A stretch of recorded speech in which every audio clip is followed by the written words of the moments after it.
So I found May December, the new film by Todd Haynes, totally mesmerizing. Hi, it's Brian. This is the awards contender, and in today's video, I'm giving you my spoiler-free review of May December, starring Natalie Portman, Julianne Moore, and Charles Melton. I have been very intrigued by this movie ever since I heard about it when it played at the Cannes Film Festival in May. The reviews were pretty good. I wouldn't say they were outstanding, but there was definitely buzz coming out of the festival that May December was one of the must-see films of 2023. I mean, any movie directed by Todd Haynes that has Natalie Portman and Julianne Moore in front of the camera, I think we're all gonna see that movie no matter what it is, no matter what it's about. I mean, I avoided spoilers. I'd only seen a trailer or two. It was really exciting to put this movie on, not knowing very much. And so I could allow myself to be surprised. I didn't know where this thing was going in the second half. And it's funny, while watching it, I was like, there are 10, 15 directions this narrative could go in. Where is Todd Haynes going to take it? Is it going to be overly campy? Is it going to go comedic? I had heard a few days ago that at the Golden Globe Awards, May December is being submitted in the comedy or musical category, which kind of stunned me. Everything I'd read, seen about the movie, it looked like a drama. So when I started watching the movie today, I was kind of preparing myself, okay, maybe it starts serious, and then maybe in the second half it gets crazy and funny and outrageous.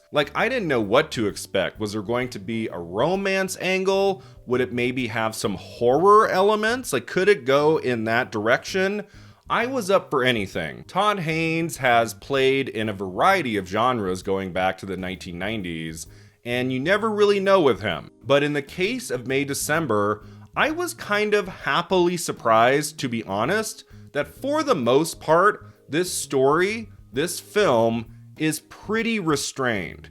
It doesn't go into some crazy directions that I was kind of preparing myself for. I mean, in the third act, I won't give anything away, but there are a couple scenes that are whoa, oh, okay, this is happening now. But maybe because this is the season of Saltburn and Poor Things, we've seen a lot of crazy shit in the movies in the last couple months. And when it comes to May December, overall, this film is pretty quiet and restrained, taking a story with some difficult subject matter pretty seriously, and I loved that about this movie. May December tells the story of Elizabeth, played by Natalie Portman. She is an actress who has traveled to Georgia to research a lead role she's just gotten for an independent film, which tells the true life story of a woman in her 30s who had an affair with a 13-year-old and went to prison, but they fell in love, and when she got out of prison, they got back together, they had some kids, and it was a big controversy in the area,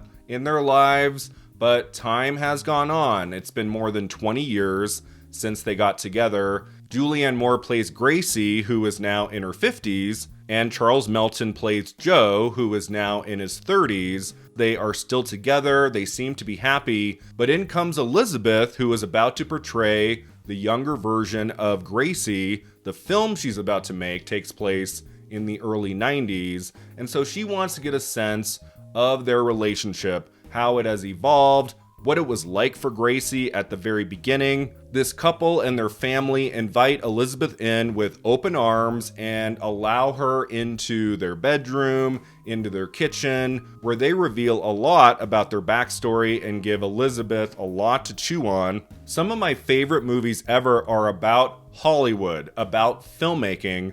And while I was watching May December, I was like, this is a side of the filmmaking process, the acting process, I feel I have never seen explored in another film. The process of an actor meeting with somebody who she's about to portray in a movie, and she gets deeply involved in her relationship with the woman, with the man, to the extent, really, of changing their lives forever, as well as her own.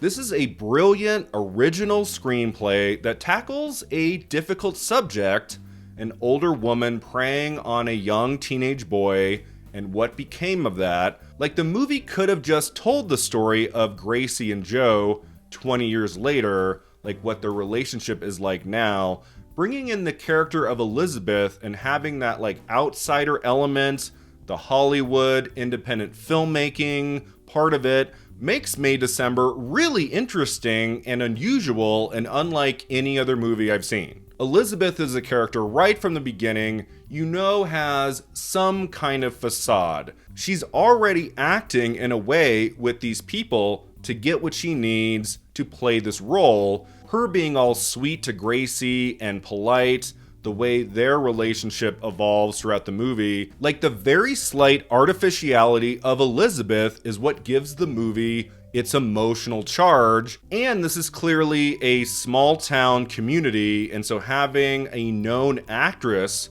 come into town, spend a few days, is really exciting to the community. You see it all throughout the film. Like she goes and talks with some actors at a high school. She's recognized in restaurants. And so there is like a slightly twisted take on the Notting Hill story of like this celebrity coming into this small town and befriending a community of people. She wants something out of them. They want something out of her. But honestly, Gracie and Joe, they have no idea the kinds of emotions, the feelings that Elizabeth is going to stir up as she kind of forces them for the first time in many, many years to explore their past. There was just so much I loved about May December. This movie was my jam from the beginning. Todd Haynes is one of our best. I love this guy. Sometimes he strikes out here and there with a movie that doesn't interest me, but like Safe, Far From Heaven, and Carol, 3 all-time masterpieces, and I will always be rooting for this guy. He is such a talented filmmaker.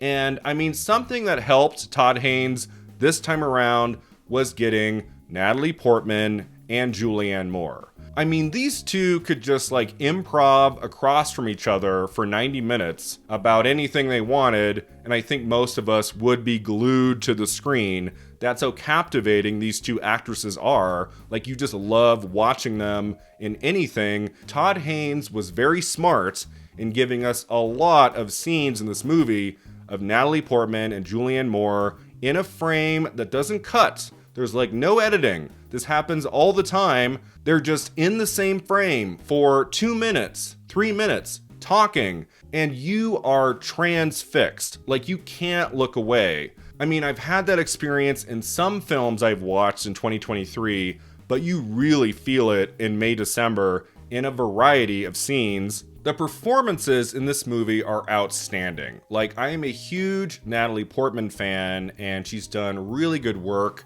throughout the years. I do think this is by far her best performance since Jackie. I mean, it's not the most transformative performance Natalie Portman has given us, but she finds just the right notes of this character to play. There is this slightly suspicious nature to Elizabeth that keeps you engaged from one scene to the next. You never quite know what she's thinking, how much of her is on the surface. Like, is she being her true self with Gracie, with Joe, with the community, or is she putting on a facade? Like, we get some quiet moments with her by herself where you do get kind of a closer look at her psyche and what she wants to accomplish from this experience. But as the movie goes on, she gets in deeper and deeper, especially with Gracie and Joe. But even though she makes some questionable choices in the third act, you are rooting for her, you want her to succeed. Like, she is not a villain in this movie. Like, she comes into this town and kind of shakes things up, but you kind of understand in a way why she's doing the things she's doing, especially when we get to that final scene of the movie, which I will not reveal here. Natalie Portman gets lots of moments to shine in May December. The number one moment comes near the end when she looks directly at us and does a monologue for 2 to 3 minutes, maybe longer, and it is sensational. Like, talk about a planting and a payoff that works beautifully. There's catharsis in what she says and what she does in that moment. It is fantastic. I don't know if this role is quite showy enough to get Natalie Portman into the Best Actress race this season. I mean, she'll definitely show up at least a couple places along the way. I don't know if she can get into the Oscars since Best Actress this year is such a crowded field, but it could happen. Like, she is definitely strong enough, memorable enough in May, December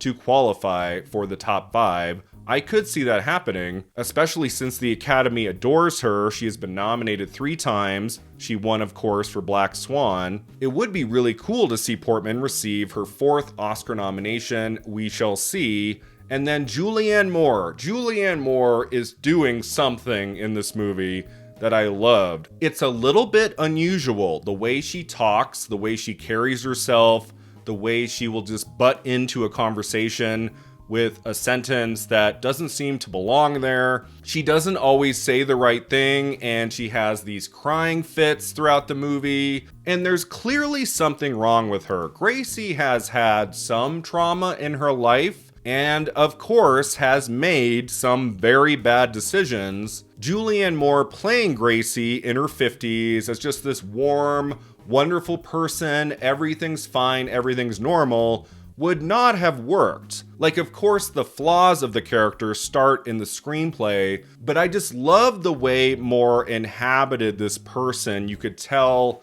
that something was off throughout the entire movie, that she's vulnerable and has had some pain in her life she hasn't fully worked through. And then her voice. Her voice is strange. Like, the first scene, I was like, okay, that's a choice, but you definitely get used to it by the second half, and there is this amazing payoff to that. I have always loved Julianne Moore. It's kind of crazy. It's been almost a decade since she received her Best Actress Oscar win for Still Alice. I do think she'll be a contender in Best Supporting Actress for May, December. It would be really cool to get her back as well at the Oscars. I mean, Best Supporting Actress right now is totally open. So in a way, Julianne Moore has an easier road to an Oscar nomination than Natalie Portman does. Moore has some big emotional scenes in this movie. I could see them nominating her for sure. And then what a star-making performance by Charles Melton. I had not seen this guy in a movie or a TV show before. I had heard that he was on Riverdale, I think. But yeah, he was new to me, and what was weird in May, December is that for about 30 to 40 minutes, he's kind of a non-entity. He doesn't say very much. Joe is kind of one note for a while, and then I was like, okay, thank God. The screenplay does give Joe much more meat on the bones and some wonderful scenes, especially in the second half. He's often going toe-to-toe with either Natalie Portman or Julianne Moore, sometimes in long shots without a cut, like walking and talking. Sometimes he's crying, having an emotional breakdown, and he is acting with 2 of our best, like Portman and Moore, and he is up to the task. He has one scene in this movie toward the end where I was just gobsmacked. I was like, where did this guy come from? Holy shit. For a few weeks, I felt pretty good about my predictions for Best Supporting Actor at the Oscars. But after watching May, December, I'm like, man, Charles Melton has a shot of getting in. It's going to come down to how well the Academy takes to the movie overall, I think. Like, if Julianne Moore or Natalie Portman can get a nomination, then I think Charles Melton might get in too. But I could also see the Academy rejecting this movie in a way, and nobody gets in. Like, that could happen. I do not see a reality where Charles Melton is like the only nominee from May, December. I feel like 2 or 3 people are gonna get in, or nobody. So we'll see. But I just really love the character arc to Joe throughout this movie. It's very, very interesting, and Charles Melton delivers a powerhouse dramatic performance. So many other things about May, December are great. The sense of place is wonderful. The cinematography is gorgeous. The score to this movie is kind of unusual, but it works for this story. There is this medley of tones throughout May, December. Sometimes it's deadly serious. There are some scenes later in the movie where we are at the tipping point, like going into camp, humor, but Todd Haynes always kind of reels us back in. And I think the nuttiness of the score helps modulate the tone. Something I have to mention really quickly that I admired in May December is something almost no movie gets right.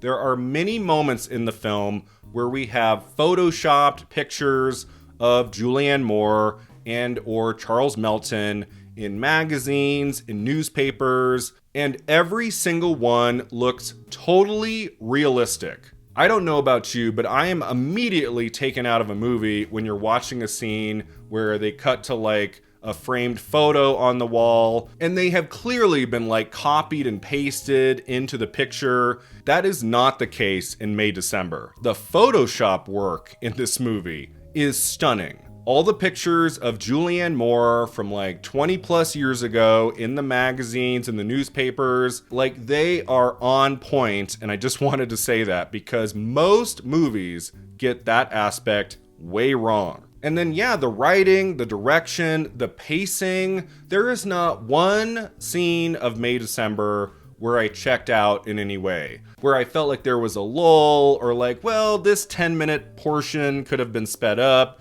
or deleted. The movie is 2 hours long. I think that's the right length, and it makes use of every scene. This is a captivating movie from beginning to end. I would say I just have two criticisms. One of them kind of major, and then the other one more minor. I would say my biggest issue with May December was I felt like we could have gotten a little bit closer to the character of Gracie. Julianne Moore, as I said, gives a tremendous performance. She is excellent in this, but something that kind of confused me about the screenplay is that for the first act or so of May December, we're mostly seeing everything through Elizabeth's eyes. She is definitely our protagonist. And then the script does something really neat in that we do get some scenes with just Joe. We get to see his side of the story too in many moments, but we almost never get Gracie just on her own. We get a little sliver of that at the very end, but I found Gracie so fascinating that I felt she deserved some scenes that focus mostly on her. We're getting a lot of the story told through Elizabeth's eyes, from Joe's eyes, but we really don't see anything from Gracie's point of view. And I feel like that element would have made the screenplay and the finished film more well-rounded. It would have made Gracie a little more three-dimensional and would have given Julianne Moore an even greater, complex performance. When May December ended, I had a pretty good handle on who Elizabeth was and what she wanted, and who Joe was and what he was working through. Gracie was always kind of mysterious to me, and I feel like we could have gotten a little more insight into her psyche, what makes her tick. Some moments told through Gracie's eyes, I think would have enriched this movie even more.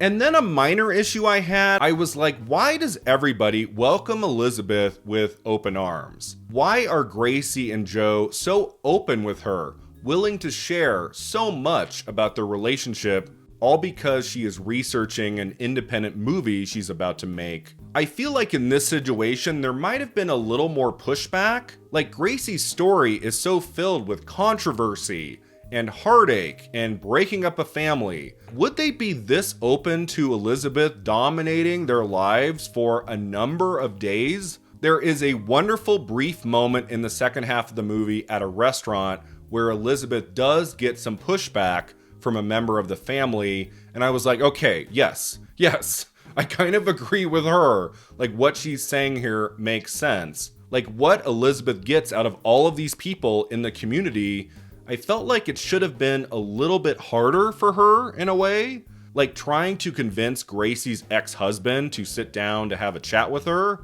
What ultimately makes this element work for me is that it has been many years, and Elizabeth is kind of famous. So I buy into it. It doesn't bring the movie down really, but I was just like, like would they be this open to her as if she was like a member of the family? Like, how does Gracie know what this movie is going to be? How does she know it's not going to be trashy, salacious, and make her look like a crazy person? Like, how does she know? She's just trusting that Elizabeth and the filmmakers are going to do the right thing and make her look good? I don't know. I found that element of the movie intriguing. Overall, May December is amazing. It's mesmerizing. It's one of my 10 favorite films of the year easily. I kind of knew within the opening 10 minutes this was going to be something special, and I thought it got better as it went along. Like, the third act of this movie is spectacular. I may have had a couple small issues with the screenplay, but for the most part, this is a fantastic feat of filmmaking. The great Todd Haynes has given us yet another gem, and Natalie Portman, Julianne Moore, and Charles Melton are all Oscar worthy. I give May December a very enthusiastic 8.5 out of 10. Thanks so much for watching. If you enjoyed this video, don't forget to like and subscribe. And let me know in the comments below what you thought of May December. Do you think this film is going to receive any Oscar nominations? We'll see you next time at the Awards Contender.